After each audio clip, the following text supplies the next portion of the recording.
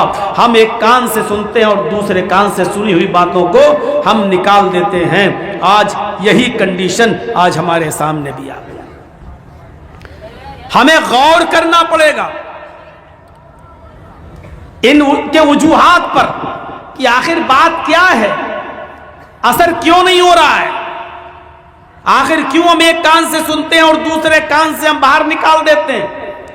ابھی کتنے لوگ یہاں بیٹھے ہیں، میری نظر جہاں تک جا رہی ہے مجھے لوگ پبلک عوام ہی عوام دکھائی دے رہی ہے، لیکن یہی عوام، یہی پبلک فجر کی نماز کے اندر مسجد میں جب دکھنے لگے، تقریر کے بعد، جلسوں کے بعد، تب یہ مانا جائے گا کہ ہم نے جو سنا ہے اس کے اثرات ہماری زندگی پر مرتب ہو رہے ہیں، ہم نے جو سنا ہے وہ لگا ہے۔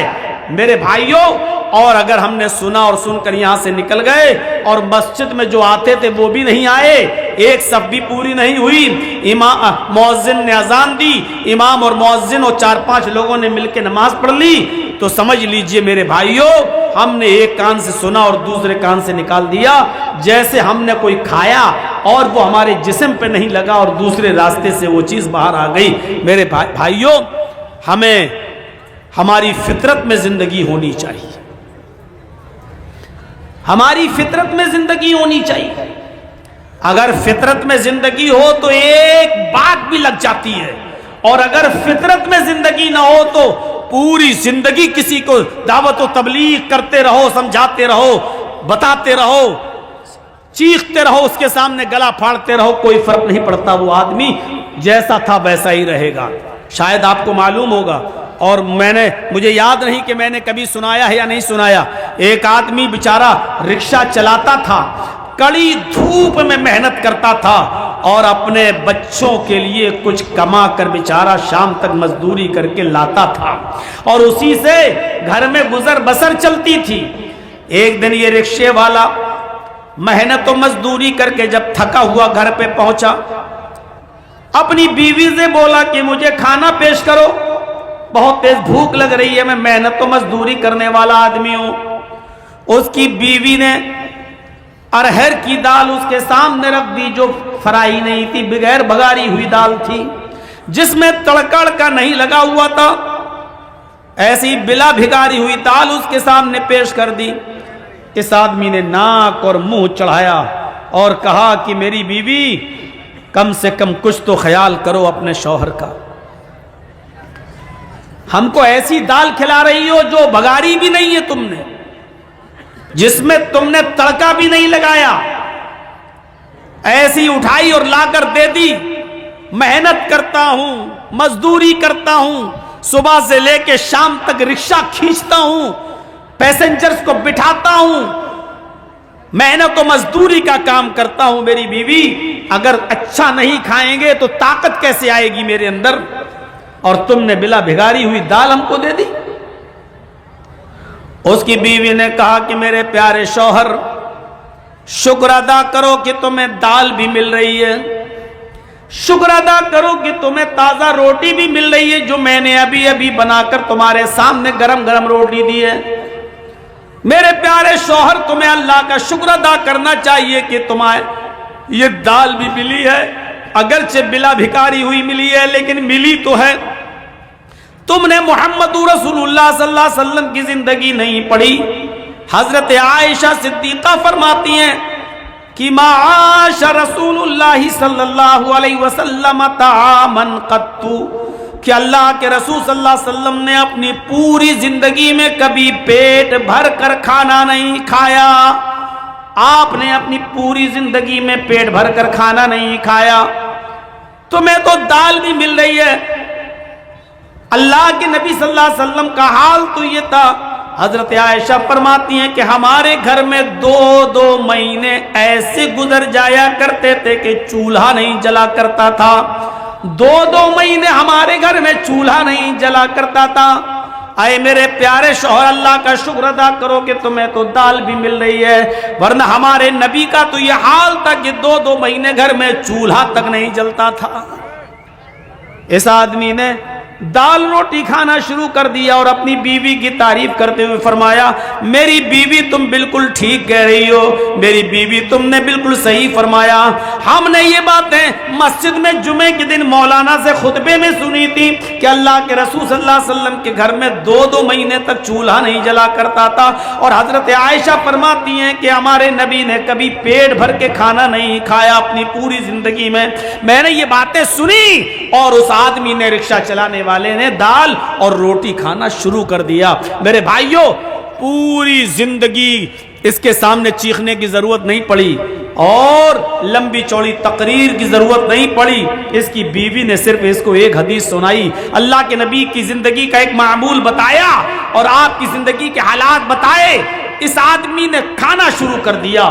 میرے بھائیوں، اگر ہمیں عمل کرنا ہو تو کسی مولانا کی ایک بات کافی ہے ہماری زندگی میں، ہمارے دل کو اثر کرنے کے لیے اور ہماری زندگی میں عمل کرنے کے لیے.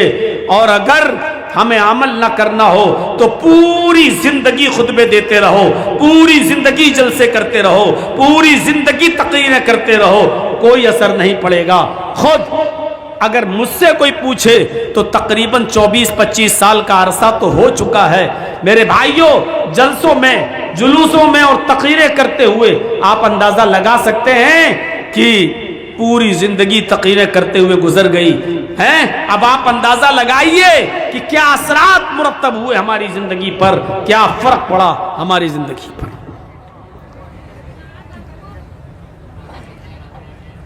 ابو الحاکم حمید الدین قریشی کا نام سنا ہوگا. ابو الحاکم حمید الدین، جس کے باپ کا نام تھا بہاؤالدین قریشی، کیچ اور مروان کا حکمراں تھا. کیچ اور مروان کا حاکم گزرا، بادشاہ تھا، حاکم وقت تھا. اور 21 سال تک اس نے بڑی شاندار حکومت چلائی. اپنے باپ بہاؤالدین کے مرنے کے بعد ابو الحاکم حمید الدین کو جب حاکم بنایا گیا تو 21 سال تک حکومت چلائی. بیچوں بیچ شہر میں، کیچ میں یا مروان میں، اس کا ایک عالی شان باغ تھا، گارڈن.